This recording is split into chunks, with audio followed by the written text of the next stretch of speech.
Good afternoon, everybody, and welcome to this edition of Ask the Experts for Tuesday, 27 September. My name is Capolingua. I'm the market analyst over here at Think Markets Australia, and it's a pleasure to be with you as we delve into the depths of your portfolio, try and sort out some of this mess, hopefully work out what to keep, what to get rid of, and maybe what to add to the portfolio. The Louise Bedford webinar that's coming up next week.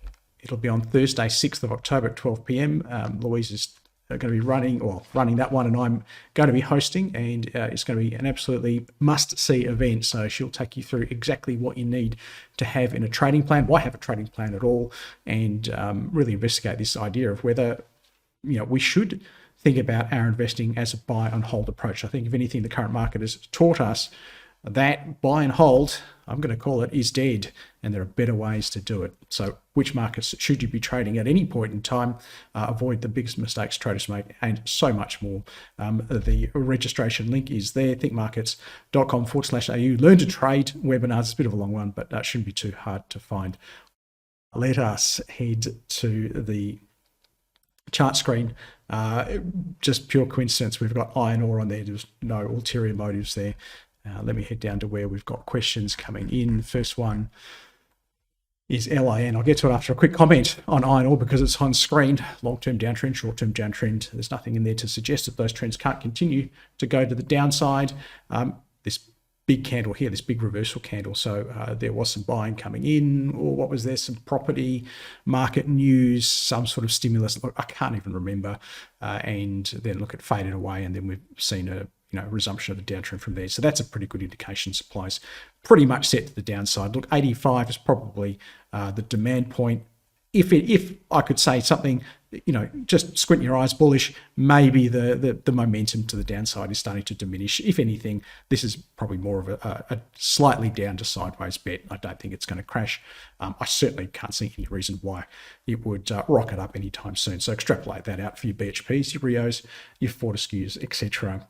What I might do very quickly, just to give us a big broad overview of where we're going, have a quick look at the Nasdaq Composite as well. And we can see, look, almost like clockwork, the dark pink zone there actually got to orange, didn't it? Indeterminate to the downside. That's how crazy this rally was, reinforcing the downtrend, and eventually we come down from there. If you ask me what's crazy about this market, it's not so much this, it's not so much this.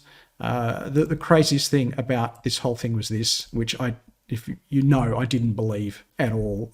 My brain could not compute how that was happening. And this is very normal as well. So this is normal. This was not normal.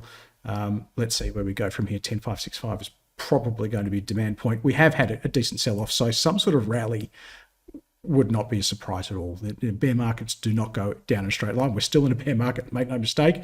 We're probably going to break beneath there at some stage and complete this final leg of the bear market.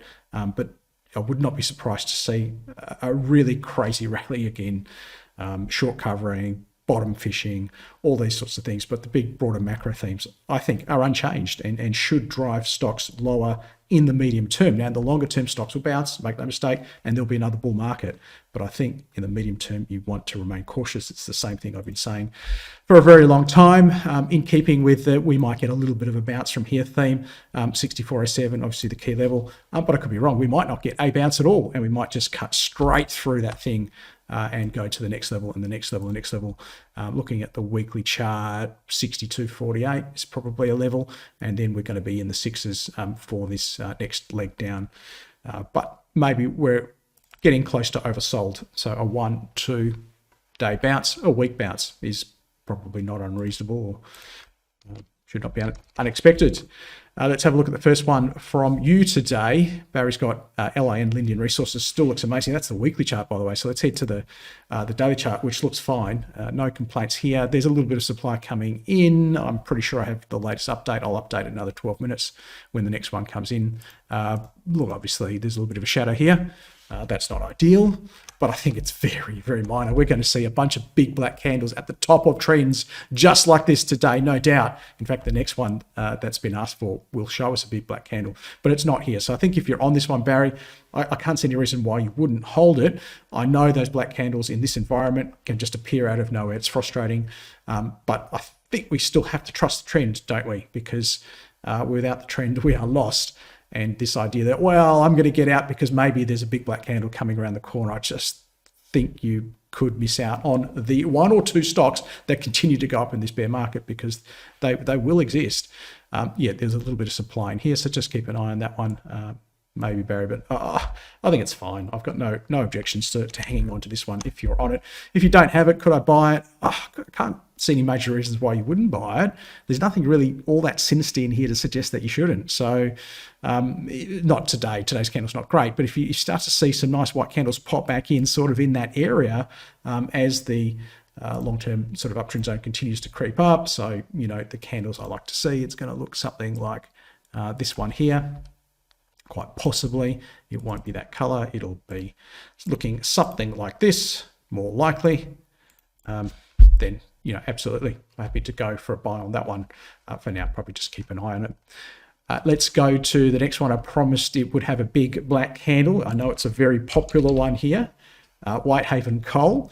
Anthony asking, is it a sell now? Okay, because we have been pretty consistent through this whole process, haven't we? In fact, I left that on from the last time we covered it, where it says, I think, I can't remember who asked me the question, but they said, you know, Carl, do you think there's a reason to sell Whitehaven? I said, no need to exit this stage based upon the evidence of supply so far in the market. Now, that was 1 week ago, the 20th of September. I don't have a crystal ball, surprise, surprise. So that is the 20th there. Good news is, hey, everyone, you can see all this stuff now over here, can't you? You can see the rest of my AMI broker screen with the new software I'm using. So you can see, if I click on a particular day, you can see the date over here in the diagnostics panel. You can see the high, low, close, open interest volume. You know, there's obviously millions there. That's what that's all about. You can also see the position of my respective trend ribbon moving averages as well. Short term, this one, don't worry, that's just a little bit of extra herbs and spices that I might put on from time to time. It's just if I want to check something or other in the code. You can see also the watch lists I have here and where we are within those watch lists. So based upon this candle last week over here, we said no reason to exit. Now, we can't tell the future, and what have we got here? Okay, the good news is you tune in to me every Tuesday, and I'm not just giving you the fish. Hopefully, I'm teaching you how to catch the fish as well. So clearly, no doubt about it. What do I write on the screen this week? Clearly, this is a major supply event. Just think of that word event. It has to happen for us to be able to see it, understand it, analyze it. It's an event. It occurred. And we all know what this means is minus 1/3. Do not ask questions. Do not pass go. Do not collect $200 straight up, straight out. 1/3. Now, the question is it so severe that we should adopt a more cautious stance and therefore exit more than 1/3? Well, hey, this is up to you, right? This is your trading, not my trading. I need to see how today's candle finishes. If this upper shadow continues to develop, indicating that the supply, which is now in the system, right, is continuing through this candle, then I would bang out another 1/3 and retain 1/3 on the basis of that long-term trend. We have this major supply event does draw a line in the sand, you know, a line in the sand or a line in the chart, whatever you want to talk about, because pre this, it's very much by the dip. It's very much a hold mentality, and see if you're an intelligent trader and you understand what trends are all about. See what we can get. It's quite optimistic, right? It's quite optimistic on this side. Once we get here, we've got a few nerves because someone else, right? Someone else has pulled the trigger. All right. So up to this point, there's a lot of I guess consensus, a lot of camaraderie on the whole side. Now there's there's this sort of fear and uncertainty about who might be pulling the trigger next. It's no longer, hey, we're all in this together. It's, well, somebody's getting out. Who's the next person to get out? Might be me. So this is why we respect these supply events, okay? They do create a major tectonic shift between the mentality on the left and the mentality on the right.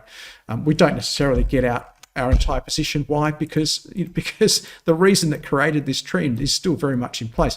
And let me show you proof of that in the, now you can see all my watch list on here, what's happening over here. So we've got Newcastle Coal, still very, very strong. Look, it's pulled back a little bit, but order of magnitude 2 or 3% certainly doesn't justify the big declines we saw yesterday. Having said that, we do know that when this run finishes, eventually coal will go back to $100 a tonne. There's no doubt about it.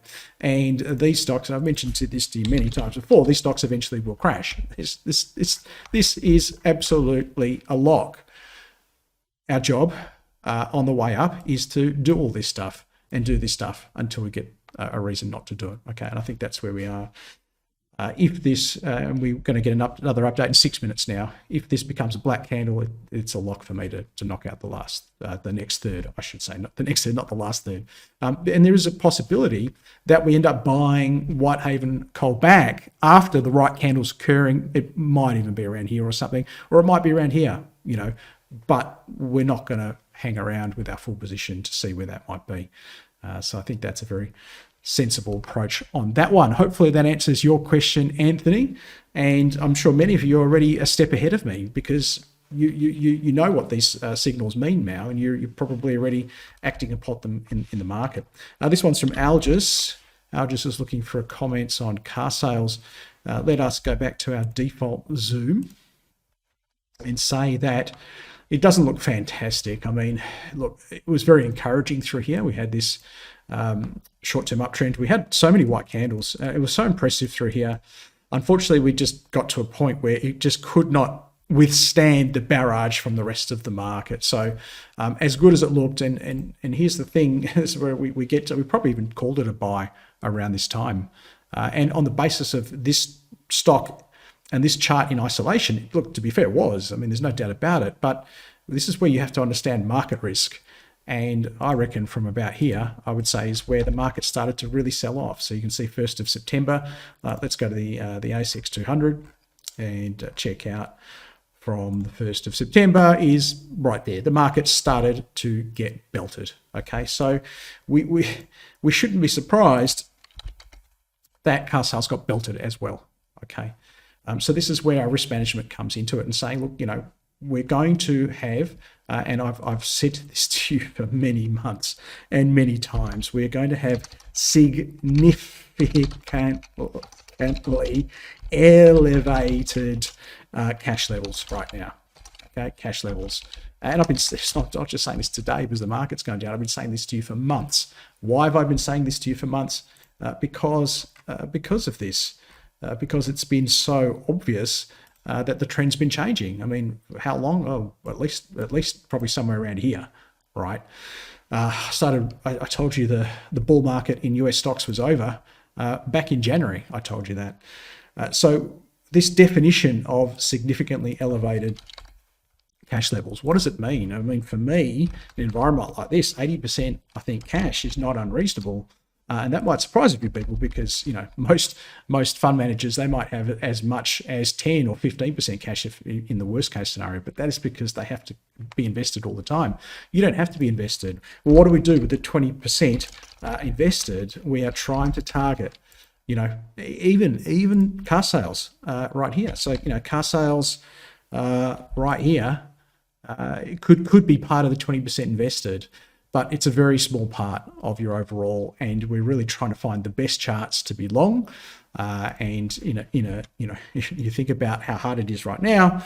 Even if we see 10%, for the best longs, and then 10% for the best shorts out there, and really that's where we're at. So.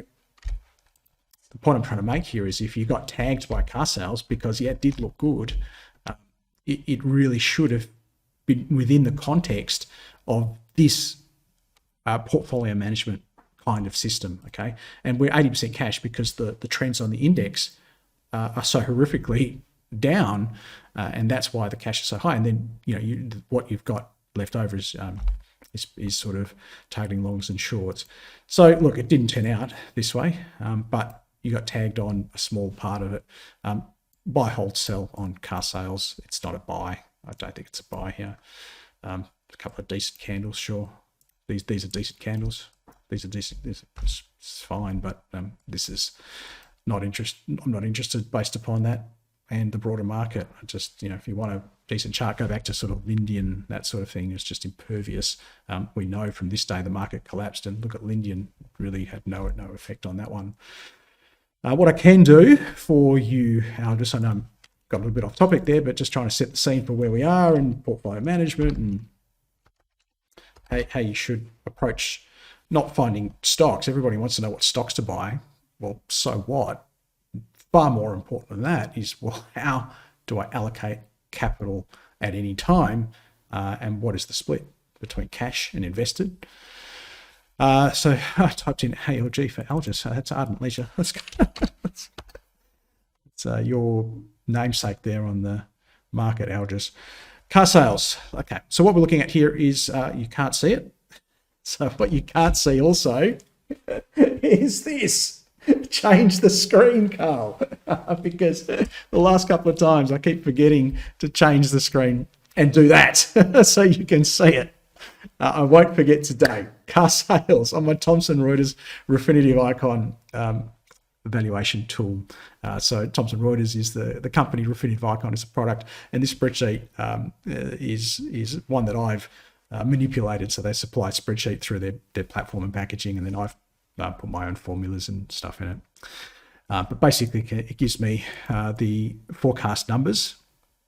Well, that's current and forecast numbers here for whichever company I type into this box. I also get the broker consensus, so I can see that there are 12 estimates for Carsales. We've got 1 strong buy, 5 buys, 6 holds, 2 sells. So it is actually quite a polarizing stock, isn't it? People love it or hate it.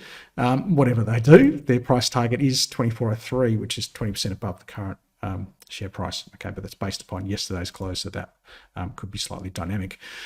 Then I like to see what the earnings per share growth is, and we're looking at compound annual growth rate over the forward period. So they're going to grow their earnings at about 13% per annum compound, which is actually really impressive. It is really good. So, your typical ASX 200 stock on average is probably doing about 6 or 7%. Okay, 13% is roughly double that. So that's pretty impressive.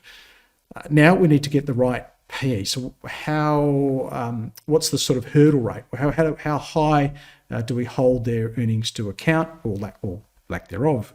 Current PE is 29 times earnings, which I don't think is unreasonable actually for a company with that sort of growth rate. It's probably top end, but I don't think it's unreasonable. If I wanted to try and get a bargain, maybe 25 would be good, and certainly what we're using here, which is Dynamic F, which takes the median of the current and forecast numbers, 21.8, I think is holding it to a very high regard. So to say that we're roughly fair value right now, I think is doing Carsales a little bit of an injustice.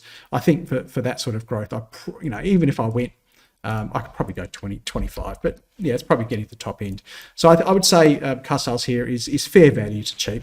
What is the risk of achieving this? Look, I don't know enough about the business to really nail this down for you, but I can show you, if you do change it, how it does change things here. I think, even if the economy was terrible, then second-hand car sales tend to do pretty well, don't they? So, somewhere between those two. I'm going to say Carsales is fair value here, or it's very slightly cheap, but I wouldn't say it's a screaming bargain. And I don't agree with the broker's assessment that maybe there's 20% upside in it. Let us keep moving, and you are going to see me change the screen back after every time I do change and go to the next one. And Whitehaven we've done. Rob wants also Terracom, which is a bit of a ditto, I think, for Whitehaven, in that we would be enacting a 1 minus 1/3 here. Now, here's the thing. Do we have it? It is 20 past. Okay, so off screen, you won't see this. I'm going to click check for updates on my Norgate data updater, and it will update this. And you might see this last candle just change a little bit as the update actually got more white, didn't it? It got more of a solid white. And let's just quick look at not that one, but that one, and see that the Whitehaven coal candle got better, not worse. So that shadow that was developing, we've seen that actually become a small shadow, which means that demand is holding fairly steady. Okay, so this is determining whether we exit our second third. Now you might say, Carl, it's powering back. Should I give it the benefit of the doubt? and not exit a third today, that's up to you. I can't tell you what to do, but I'm still going to go the minus 1/3 because not only do we have this candle here, which is the supply event, I think this candle here is pretty nasty. Okay, and the fact it happened at a well-defined supply zone, I think there's enough in it for me. And you can see there is supply there. I know there's a dividend in there as well, but I think that's enough for me to go 1/3. And then after today's candle, if it can stay that good, if it can stay a full white, almost a full white candle like it is today, then we're just more confident. It just gives us greater confidence because we've still got this going on, don't we? Okay. Trends are intact. If you're watching me for the first time and you have no idea what I've just discussed, that's okay. You'll get the hang of it. Just keep watching. But the long-term trend is up, short-term trend is up. I think we need to trust those and continue to hold on with at least some of this position. But having said that, it's fair to say, I think, Rob, that we are going to be very attentive, aren't we? We're going to be extremely attentive at the candles that occur in this zone. Okay, and this is the problem. I wish I could be on every day with you. I wish I could be on every hour the market is open with you, but I'm not, and I can't. That's silly. So, Rob, you know already what we're worried about in that zone. I was going to draw them, but I don't think I need to draw them because they're here. Right. So let's get rid of this stuff here. And if you see that again in that zone, Rob, or you see that in this zone, then obviously you might want to be proactive and knock out another third perhaps in that area. Yeah, don't wait for me, don't wait for Tuesday. Terracom, I don't think we've looked at Terracom for a little while, so perhaps let's see if we've got any data. And I think last time we did look, we didn't have, let me change, there we go. No, we just didn't have any broker coverage there, so we're going to keep moving, I suggest.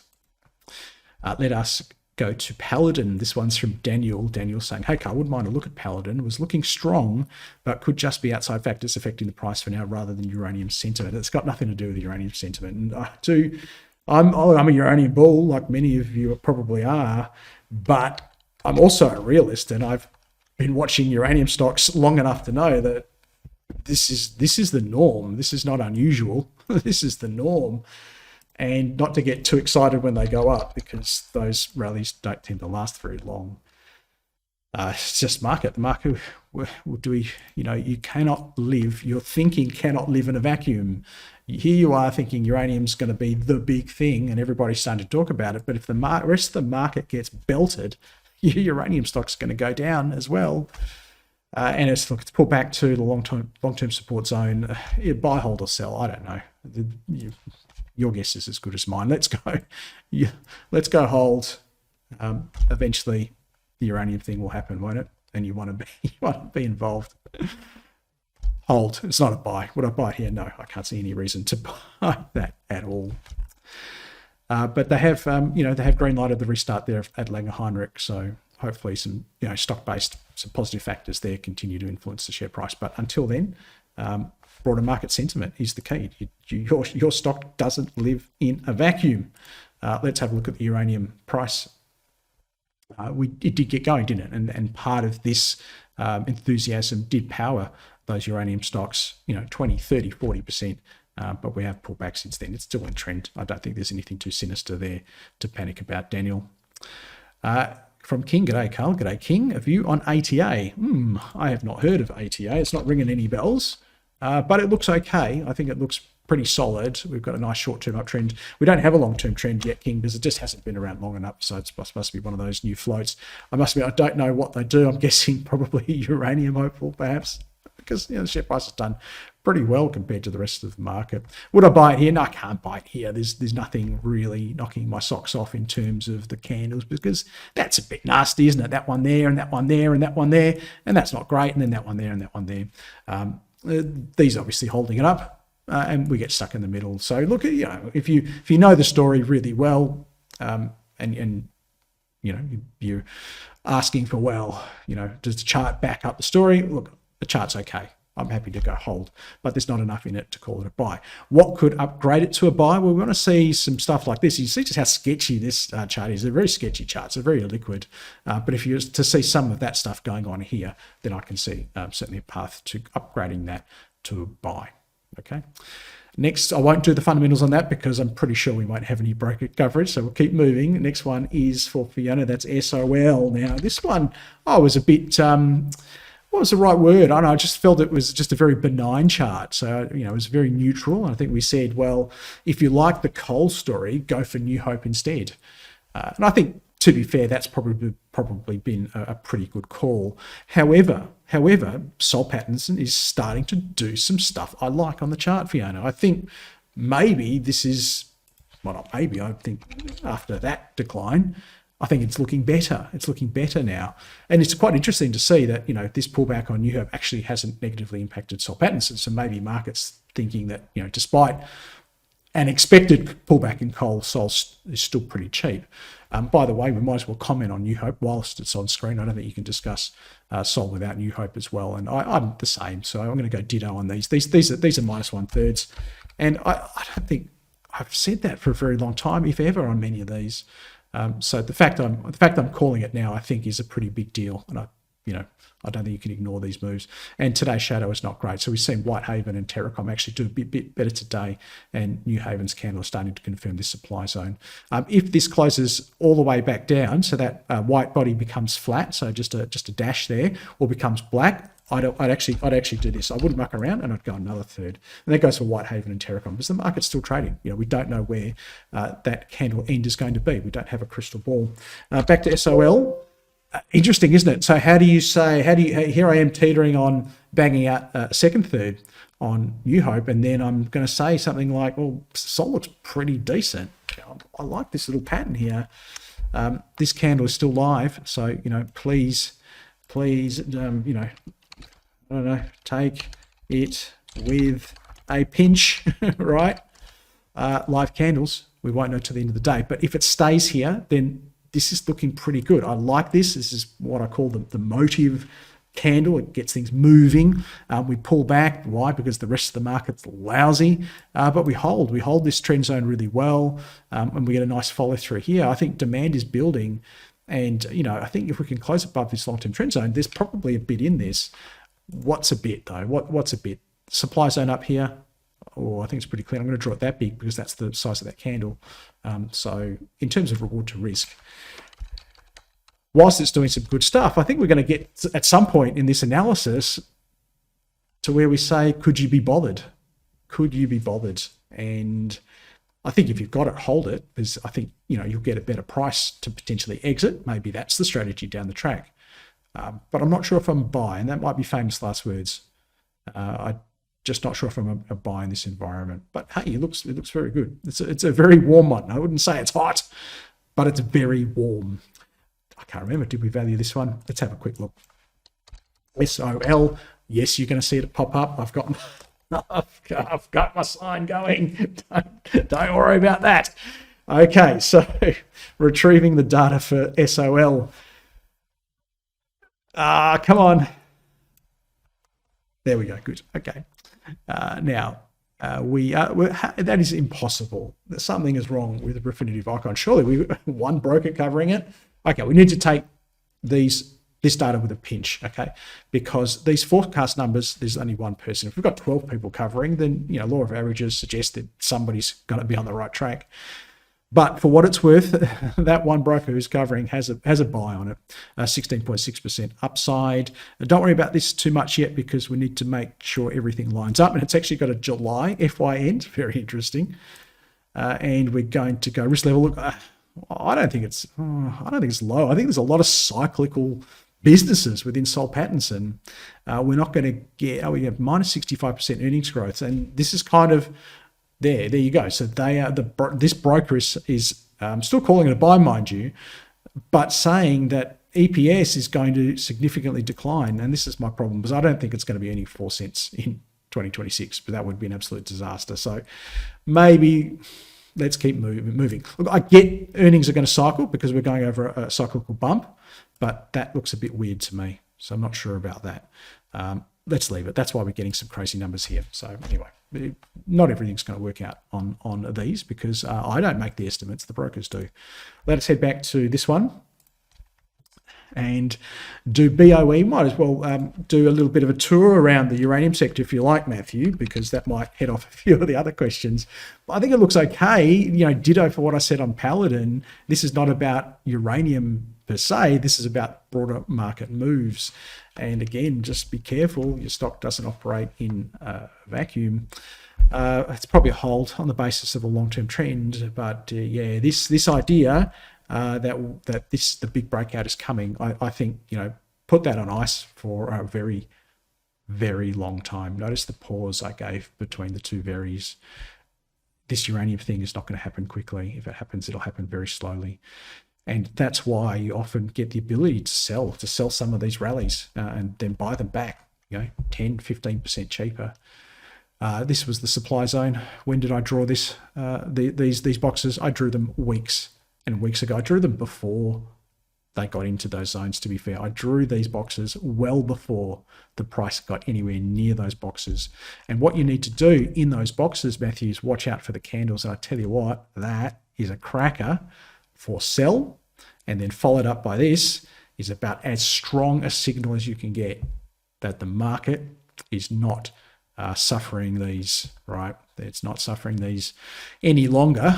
And that move is over. So these two candles here, let me just label it for you, about as bearish as you can get, equals, you know, significant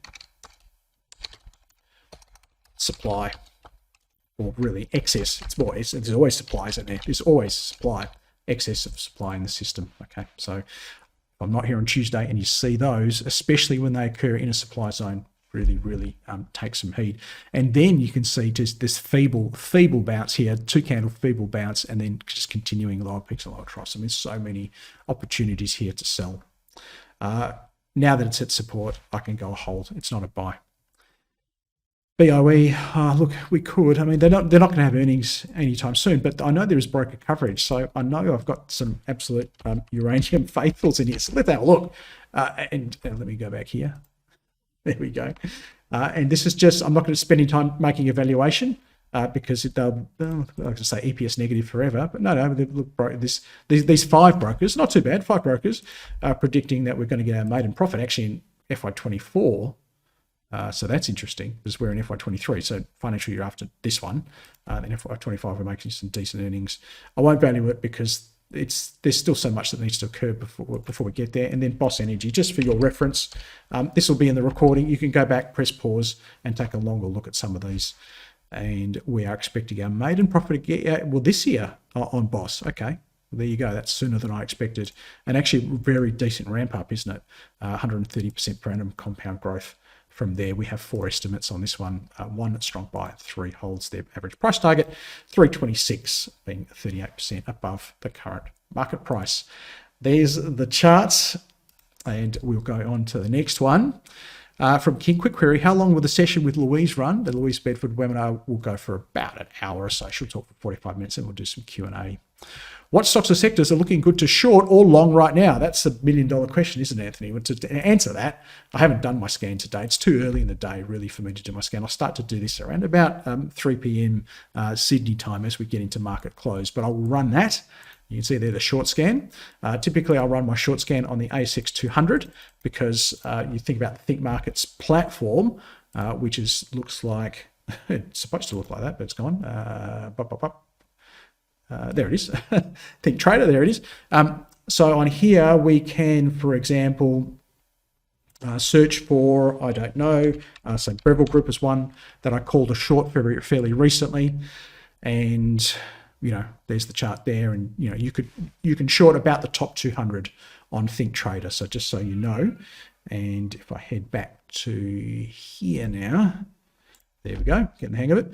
So only search on those, and I would need to update for today because I haven't done a scan for a while. Public holiday in WA yesterday, and we will go. So I didn't look at the markets. That's what that means. I'll go explore, And this is my shortlist.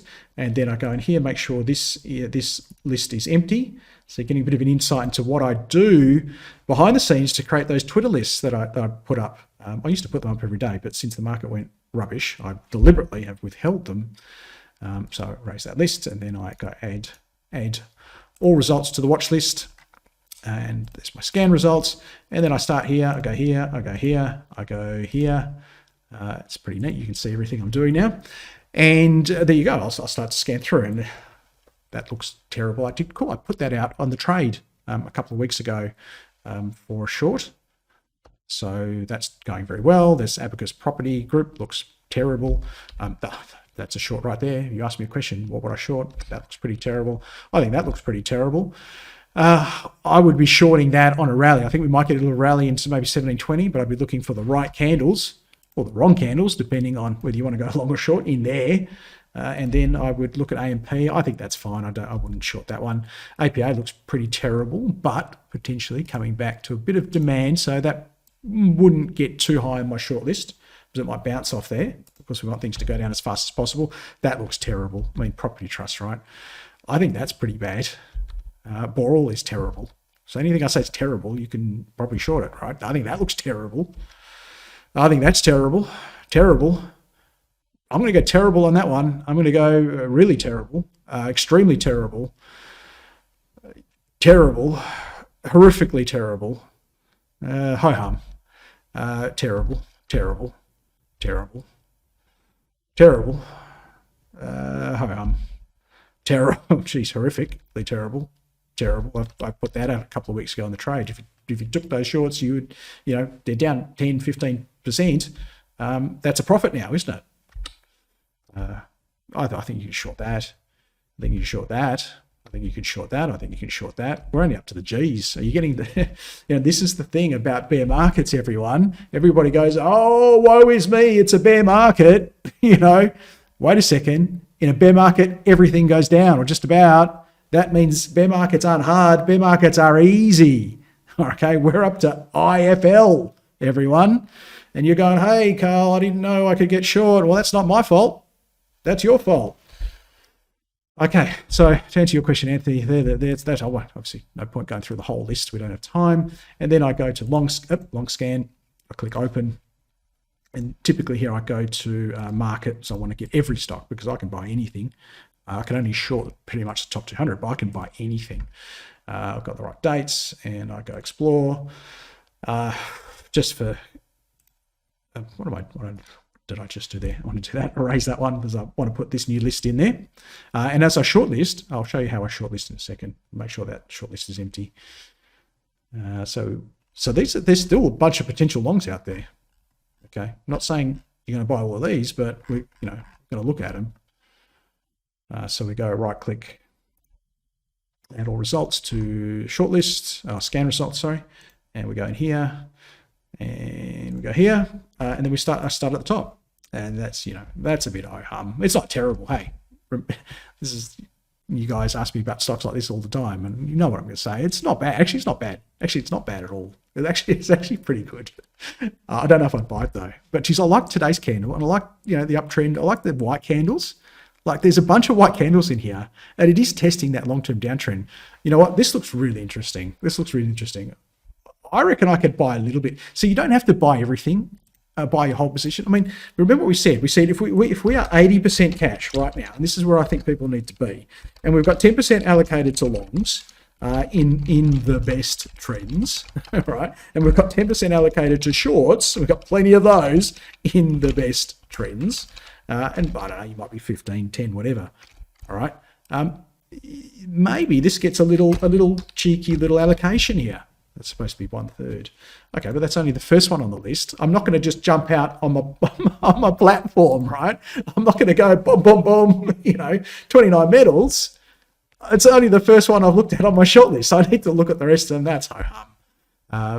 Now this, you're saying, hey, some of these shouldn't be on your list, Carl. Well, no, it's I cast the net very wide. So I'm looking for anything that's not in a downtrend. If it's an opposite way of thinking, right? If it's not in a downtrend, doesn't mean it's always an uptrend, but I want to see them so I can make my mind up. This looks really good. Or energy. There you go, uranium bugs. This one looks good. Gozi still looks hot. Still looks good. I'm happy to hold that one. No, that's over. That one's over for a while. Allchem is looking a bit shaky.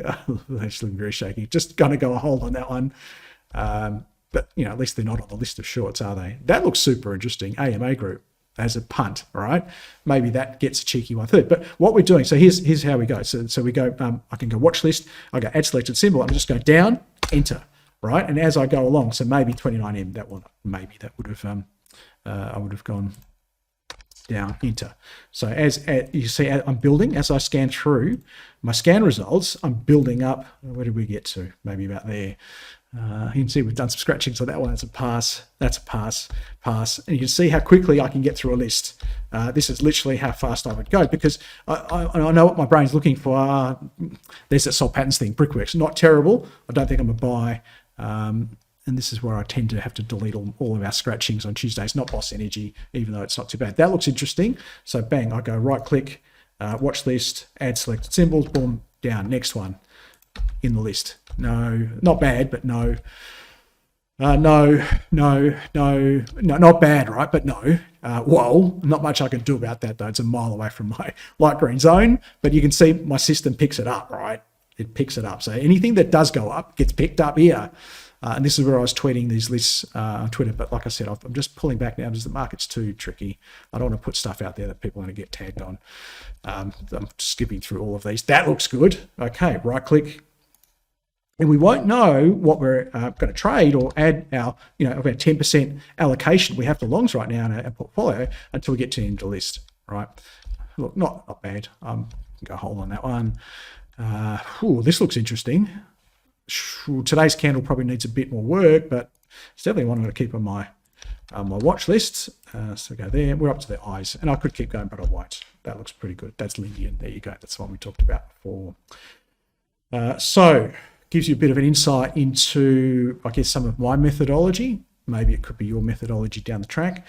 This is not really what this session's about. If you get my drift, this session is about me giving you buy, hold, sells on your questions. Yeah, there's scope for us to do some more of this stuff, but probably not here today.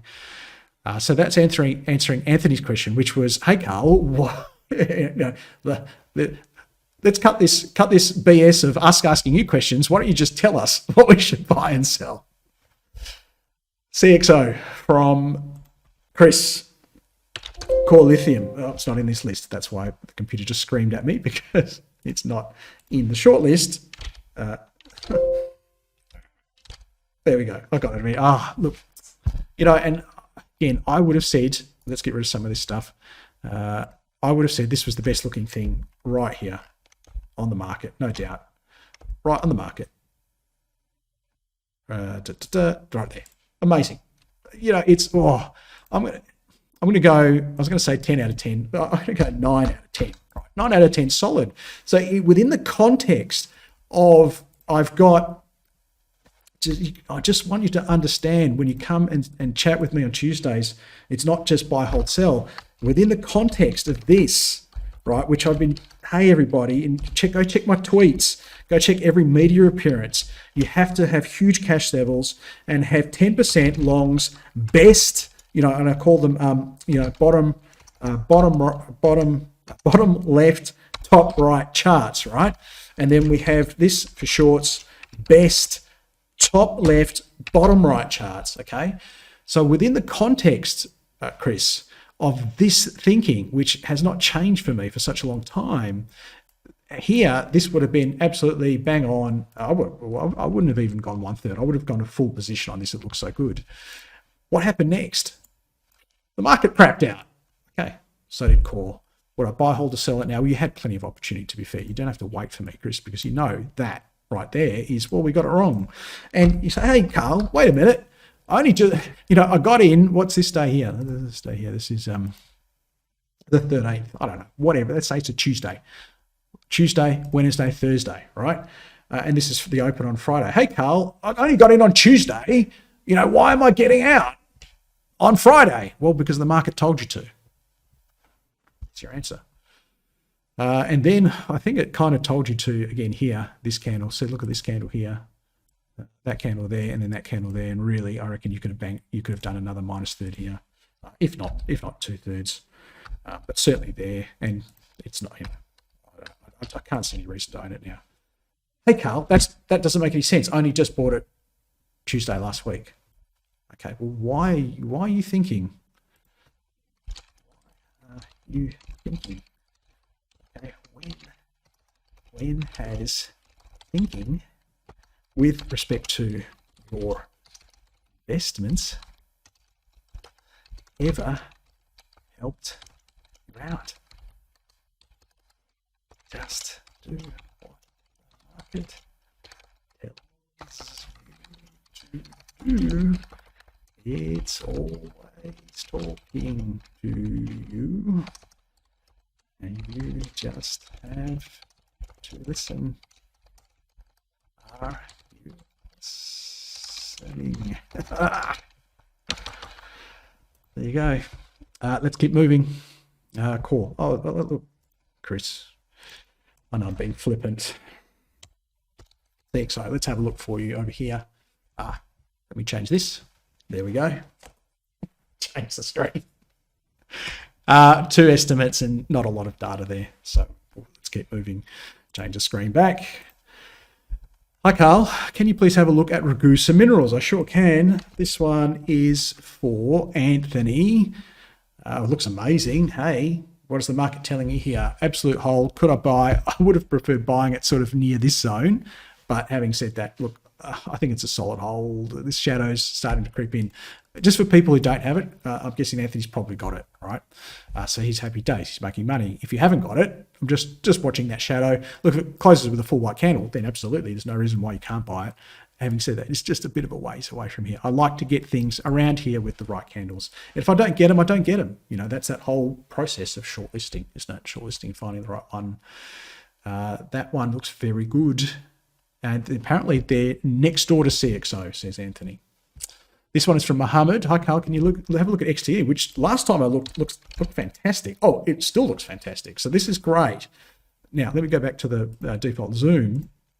In terms of demand and supply, what do you reckon? Hey, wait a second. The market crapped out. Didn't the market just tank? The market just got belted.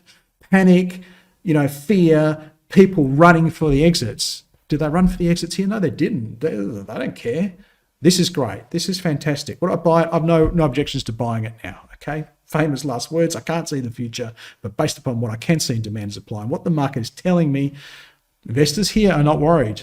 The people who own this stock are not worried. The people who don't own this stock and have got cash, but they're sitting with that cash. The cash is sitting there waiting to buy. So that's a good start. Let us, because I am fascinated, head over here and just hope that we've got some broker coverage. Where is here? Where is here? He is over here. There we go. No broker coverage, unfortunately, for you, Mohammed. So, without doing the deep dive, so literally downloading every company announcement for the last 12 months and, full year reports, half year reports, quarterly reports, cash flow statements, I can't really give you an overview of that one from a fundamental perspective. So we will keep moving. From Anthony, the Nasdaq is different to what CFDs on thick markets levels. Yes, because what you're seeing often on depends on which futures contract they're following potentially, and also actually, in fact, no, this is the accurate answer, because I'm pretty sure we will find, Anthony, that is the Nasdaq 100. Is the Nasdaq 100. So that's the top 100 Nasdaq stocks. Whereas if you look at what I'm following the composite, which is all of the Nasdaq stocks. So yes, they will definitely have different levels. So you will need to do a bit of an adjustment. But the peaks and troughs will correspond at the same time. They'll just have different numbers. So you just have to match up the peaks and troughs to the Think Markets chart. You're absolutely correct, and that is a very valid observation. If I have time for Whitehaven Coal, we've done Whitehaven, Michael, so let's keep moving. WDS, which is a tricky one. WDS, and I say tricky because this one caught me a bit by surprise. I think last time we talked about it, we had observed the S and the S as supply building. I think I said, based upon this arrow, I'm guessing I said, look, let's give it the benefit of the doubt. Okay, supply is there, but not enough to get out, and we'll give it the benefit of the doubt. Well, that wasn't a very what was it? Didn't have a lot of foresight, because it turns out we shouldn't have given it the benefit of the doubt, and it did come down. Okay, so happy to admit, well, not happy, but certainly will concede I got that wrong. What do we do from here, though? Okay, we hung in there, because to be fair, you did, apart from this huge gap here, which may have even been the dividend for all I know, the candles haven't been completely terrible. Even like that and that, it's not terrible either. I think there's enough in it to hold, but it's certainly on notice. Okay, maybe trim a little, but definitely you want a position here, I think, especially if you know sort of that longer term self-managed super fund. I can't see any obvious reason to get out. I wonder what the weekly chart looks like. Let me go here, get rid of some of this stuff. Again, there's a dividend in there, so it is somewhat skewed by that. Look, in the weekly chart, I would say it's in a trading range here, and we're probably close to the bottom of the trading range. Yeah, I can go hold on Woodside, but it's not a buy. That buy is off the table based upon what we can see there in the chart. I know lots of people want to know what this is about to say, so let's have a look at the Woodside fundamentals. Change the screen, Carl. There we go. So we do have 14 brokers. This is what you would expect, of course. Xtek, 0 broker coverage. And it's going up too, mind you. But Woodside, which is going down over the last few weeks, it's got all the brokers covering it. Fairly positive, though, isn't it? 3 strong buys, 7 buys, 5 holds. 36.56 is their mean target, and that's about 20% above the current price. Stock's fallen, 10, 15% over the last few weeks, but with a pretty juicy dividend in between. The compound annual growth rate, so this is where I go next with my view. I go to EPS and I look at what is the growth rate over the outlook period, and this is again cycling a bit of a bump, so we are expecting oil prices to moderate over time, also natural gas prices to come down, and that therefore we're going to have negative earnings growth, and that's not great. But as long as the PE as long as we're not paying too much, then that's not necessarily a bad thing. You could still find a really cheap stock that has negative earnings growth if it's ridiculously, if the price is really low, and therefore the PE still comes out right. So previous PEs for this one, high teens is not unreasonable, but I would suggest around then it had earnings growth. So we do have to keep in mind that somewhere around here is probably not unreasonable. Certainly we can't use a target.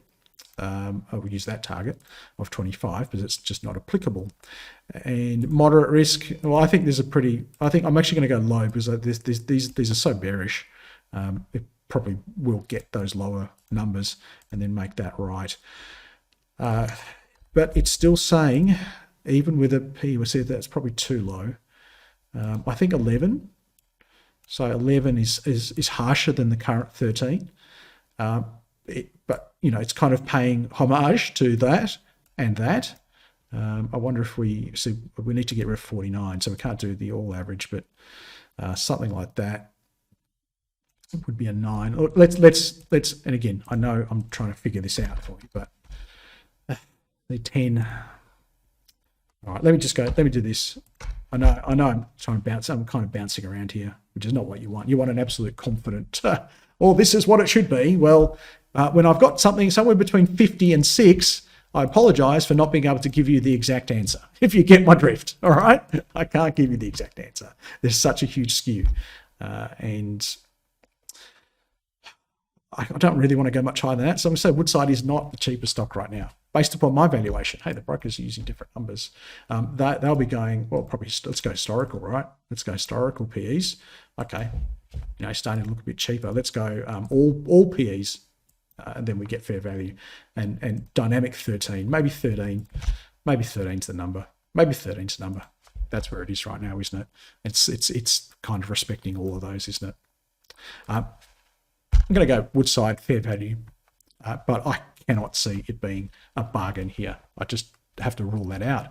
Next one is SMR, and this is another coal stock here, Stanmore Resources, so coking coal. If you want to know what coking coal looks like, we can have a look here in my energy section. It's coking coal, so you can see coking coal prices fairly depressed, but just sort of probably pulling out, maybe just starting to pull out of a short-term downtrend, so somewhat encouraging in that regard. But if we head back to Stanmore, I wouldn't suggest to you that the coke and coal prices are exactly helping here. I'm a little bit concerned that the supply zone here is, let's face it, lower than that. So for me, that does indicate obviously some supply, but then we've got building supply. So supply is building, which is not a great thing at all. And while it's holding maybe the long-term uptrend, it's not terrible, but it is not a stock that I would want to buy here. I just cannot see that. Just, you know, when I was flicking down that list and I was shortlisting things, this would get skipped over like that. Let us keep moving because I can hear the hour going. So I'm going to stick to the charts right now. We won't do any more of the fundamentals in my goal to get everybody's questions answered for today. And the last one will be T92 from Maureen. So I won't be doing any after that. So you can refrain from putting any new ones in. We're going to move very quickly here on the rest of them though. COB for Andrew, which is, that thing's there. Oh, hey everybody. Hey everybody. Hey everyone. Change the screen. Okay, so let me just show you the Stanmore chart because you would have heard me speaking, but not actually seeing the screen, seeing the chart. There it is. So supply, building supply, it's holding the long-term uptrend. If you were that way inclined, you could hold it, but that's not me. I can't even, I certainly wouldn't buy it, and I can't see a path to holding it because I just think what was in that shortlist for the longs before is going to look so much better. Cobalt Blue Holdings, funnily enough, looks very similar, even though it's got nothing to do with Stanmore. So ditto, building supply. I see supply is building, if anything. I see some pretty terrible candles actually, and really a predominance of black candles even on the way up, which speaks to me of insider selling. So there's quite a bit of distribution on this stock. There is a demand side through here, and I fear if it does break through that, then it could be a very long time before you see Cobalt Blue up around these levels again. I think you would be lightening the load on this. That's my opinion. If I had it, well, I wouldn't have it. So that read between the lines, but that doesn't look great to me. And tomorrow it could be $1.10 for all I know. Okay, but I just think the evidence suggests that the market is moving quite decidedly towards the sell side on that one. Let's have a look at the next one, which is Iluka. So Chris is saying, hi Carl, appreciate all your training on reading the charts. No worries, Chris. Do you have any courses for analyzing charts? I don't have any courses. I used to do that a very, very long time ago, but don't do it anymore. Don't. If you ping Think Markets, maybe if there's enough people that want to do it, then maybe we can put something on. Iluka for Amatesh, which I think looks like it's in a bit of trouble as well. It's one of those ones, maybe like a Carsales. You know, it wasn't looking too bad not that long ago, but the rest of the market, I think, is weighing on this one now. I think the trends are turning. Look, if you look at our short-term trend there, the long-term trend we've cracked beneath it. And the problem here, Amatesh, is that we often find that these areas of what was demand, so you can see how clearly in the past, this area here acted as demand, okay? It acted as demand. Unfortunately, when we get beneath these levels, they tend to act as supply. So even if we do get a little short-term rally here, I'd be watching for the price action in this zone. And the candles you want to watch out for, look, I won't draw them because we're short on time, but look out for that one, look out for that one or that one. If you see either of those three candles in this area, Amatesh, Iluka's in big trouble, as in I'd be looking to lighten the load on that one. Gold and robes, this one very quickly. Ditto for that. It looks pretty terrible. I think it was one of the ones I said earlier on that I'd be looking not to be buying or owning, but potentially to be shorting these ones. Matt's asking for a bunch of graphite stocks. This sounds exciting. No, it doesn't. Graphite, great narrative, right? We're going to need it. Put it in your electric batteries and stuff.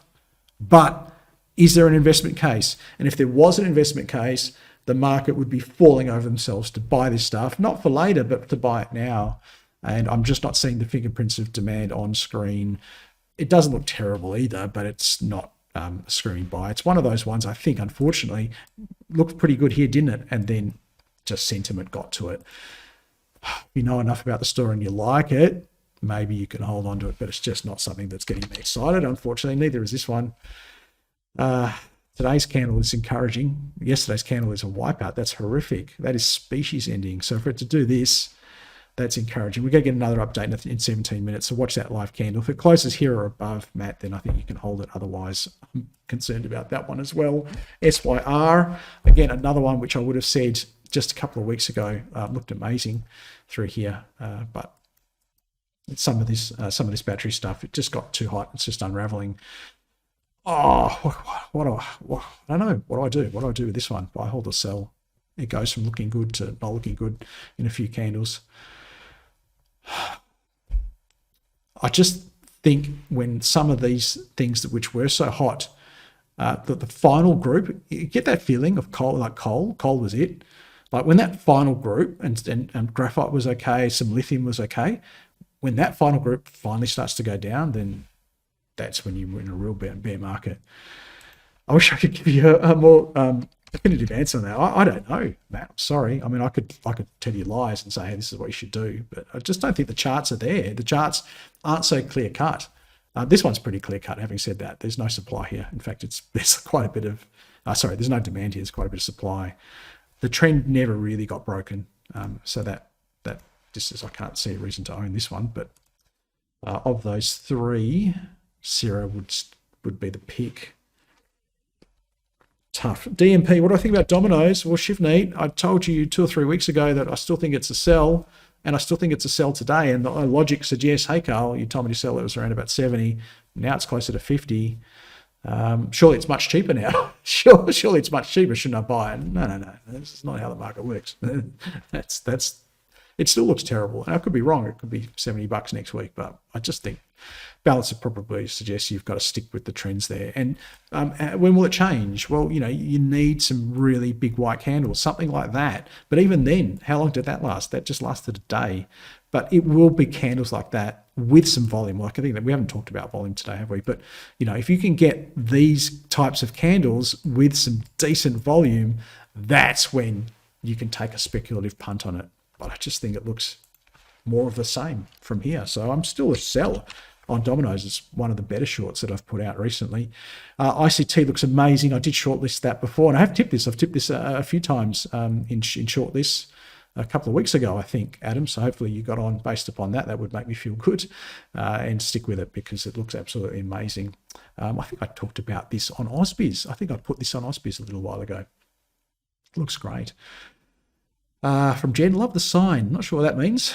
Oh, what sign's that? Oh, the sign to remind me. Yes, indeed. Anthony has got SLR more down. I know Anthony's saying that I've said short in the past. I said short. I held, hoping it would go up. Keep hoping, Anthony. I don't know. Keep hoping it might go back up. These look horrific. Tell me who is standing in the way of this. This is the thing. The normal mentality is things drop a long way. They must be cheap, and therefore I buy. If lettuces were $10, now they're $1.50. That is cheap, right? But stocks aren't lettuces, right? They're down for a reason. They're going to stay down. No, I can't buy that, not even for a bargain. But buying bargains is not my style. Here's the thing. I'm going to miss the bottom of this bear market. I've called it really well, to be fair, but I'm going to miss the bottom of it. I always do. I miss the top. I miss the bottom. I'm a trend follower. So right now it's a downtrend. I have to follow the downtrend. As the trend changes, flattens, and then turns up, I'll miss the first bit of the flattening and I'll be reluctant to get on the first bit of the up. But as the trend develops it into more of an up, that's when I'll jump on. So think about what that means. I could be months away. It's not days away from being able to change those cash levels that I talked about, 80% cash. I could be months away. It could be many months before you get out of me, hey, everybody, it's time to get back in, because I'm going to be that cautious on calling this turnaround. ASX looks awful. It's one of those shorts. It's one of those shorts that I pegged before, Alan. So short means, you're trying to profit from a falling price. That's not good, right? If you're long. ARU. What have we talked about? Look, clearly we've talked about this in the past. We've talked about supply, haven't we? This was a bit of a pin-up, poster child for supply. Actually, last time it looked pretty good here, but again, just sentiment. Look, I can go hold on that one. It's not awful. It's not the worst thing I've seen, given market conditions. Is it, from Dave, Is Arafura uptrending gradually? I love the way he used the word gradually. The answer is yes. Gradually, it is uptrending. ATA, IT Solutions. So ATA, this is this one here. IT Solutions from King. Profitable and growing revenue. Okay, well, if all those fundamentals are good, it'll be borne out on the chart. From Gen AGL, we're getting very close to the end here, everyone. Still a short. I've been calling this a short for a while. I know through here, though, and you might say, hey, Carl, no, you called this a long. Well, through here, I called it a long. But then look how it flattened out. And then, no, check the tapes. I definitely started calling this a short not that long ago. And, you know, demand greater supply. You've got to take a little bit of responsibility here. Demand equals supply, and say, well, it's my job to stay on top of these things. And when that S, okay, becomes bigger than the D, I'm not going to say, well, this is a blue chip, I'll hang on forever. No. I'm out of there. I'm in stocks for a good time, not a long time. A long time can be quite painful. There's your gradual uptrend again, I think. Jet. I can go hold, but it's going to be hard, isn't it? It's going to be hard in this market for anything really to shoot the lights out. But hey, we did look at a few, didn't we? Matthew saying, thanks, Carl. You're a great help. I hope so. Are we able to short stocks when trading at Think Markets from Sam? Yeah, you can. So we talked about the top 200 you can go short on. And basically what you do, let me show you, you just click the sell button. So you can see here, there's a buy and a sell button, and you literally just click the sell button first. So there's Breville Group there. Let me change the screen over here. So if I want to sell Breville, I'll type in the amount. You can do fractional shares as well. If you just want to get the hang of it, you can do as little as 0.1 of a fractional share on Breville, if I'm not mistaken, because we're about to do this in a second. So 0.1 of a Breville share, because I'm not sure what short selling is. I'm not sure if I like it yet. I just want to get the feel for it. And if I stuff something up, I don't want it to cost me a bunch of money. Okay, so 0.1 of a Breville share, click the sell button first, confirm sell, place order, and it'll appear somewhere down here, hopefully with the other ones at some stage. Well, maybe not. Maybe we can't do fractional shares. Let us have a look. Oh, there it is. It did. There you go. It took a little while to go through. There you go. I've done 0.1, not even a whole Breville share, just to get the hang of it. And I am now short Breville. Profit loss is 0 cents, of course. I did a few of these the other day to test the system. This is just a demo account here.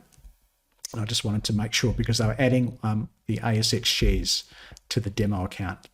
Previously, you couldn't see and you couldn't trade the ASX shares on the demo account. You could do it on the live account, but this is a demo account that they've given me for obvious reasons to play around with in these sessions. And I was just making sure that you could do it. So it looks like I'm on these one share lots that I've did. It looks like I'm in a little bit of a profit there. So red is a loss and green is a profit. I'm doing really well on my gold trade, my gold short sell trade, which I put on when I put that video out a couple of weeks ago. In the video, I set up a trade, and that's how that one's going. A few weeks ago, I did an oil one, which is going very, very well, but I since closed that out.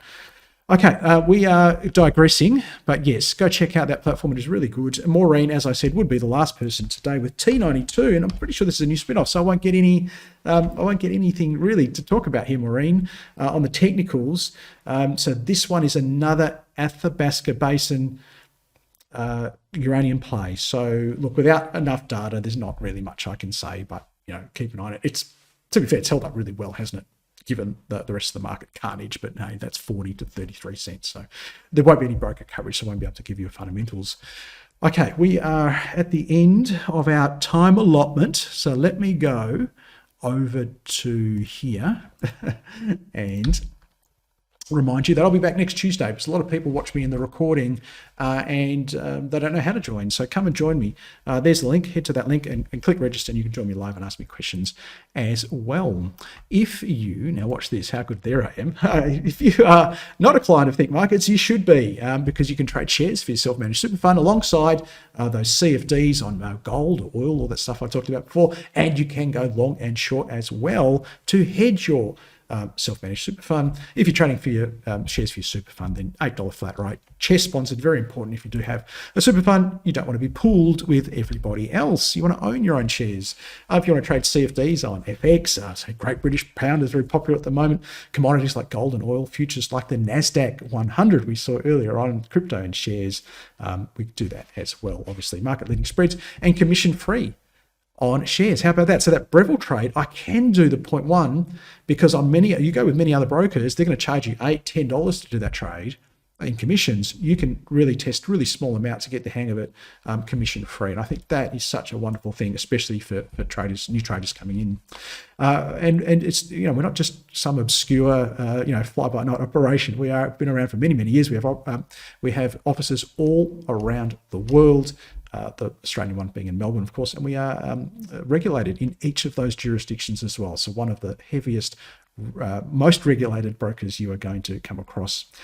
Award-winning broker as well for our Think Trader platform, which I just showed you. World-class trading apps, dedicated account manager 24/7 customer support. And of course, my analysis isn't that bad either from time to time. If you're watching on YouTube, make sure you hit the subscribe button to stay notified of all of our future video updates, and also hit the like button as well. That lets me know you like what I'm doing, so I continue to do it. Apart from that, it has been a pleasure chatting with you today. All the best for your trading and investing until we catch up again. Bye-bye for now.